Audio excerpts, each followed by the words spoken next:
உங்களுக்கு கஷ்டம் வருகிற போது நீங்கள் தெய்வத்தை இறுக்கி பிடித்தால் நிச்சயமாக தெய்வம் உங்களுக்கு அருள் செய்யும். ஒன்னே ஒண்ணுதான், பக்தியில பொறுமையும் நம்பிக்கையும் அவசியம்.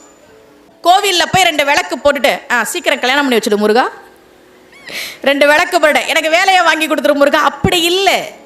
அர்ஜுனன் பாசுபதம் வாங்கினால, பாசுபத அஸ்திரம் வாங்கினால சிவபெருமான் கிட்ட எப்படியெல்லாம் அவன் தவம் பண்ணான் தெரியுமா? ஒத்த கால்ல நின்னான். ஒத்த கால்ல கைய கூப்பி 4 பக்கம் அக்கினி நெருப்பு, மேல சூரியன்ற அக்கினி, பஞ்சாக்னி நடுவுல அவன் தவம் பண்ணான்.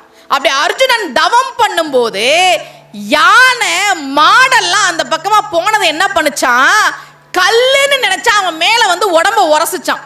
நீங்க பாத்துருக்கீங்களா? சில சமயம் மாடெல்லாம் போய் சுபத்துல போய் உரசிட்டு இருக்கும்ல, அதுக்கு ஏதாவது அரிப்பெல்லாம் இருந்தா, அந்த மாதிரி அர்ஜுனன் மேல வந்து யானையும் மாடும் வந்து இப்படி உடம்ப தேய்ச்சிட்டு போச்சான். அப்பனா எந்த அளவுக்கு அவன் கல்லு மாதிரி நின்னான். புத்து வளருது, பாம்பு வந்து அதுல குடி இருந்துச்சான்.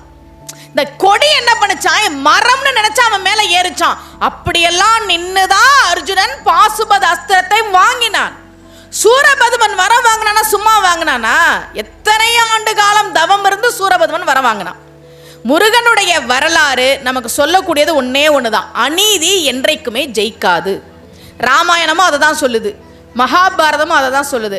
நீங்க வேலைக்கு போறீங்க, உங்க மேனேஜர் உங்களை திட்டிகிட்டே இருக்கிறார், திட்டமாட்டாரா? மேலதிகாரினா திட்டதான் செய்வார்.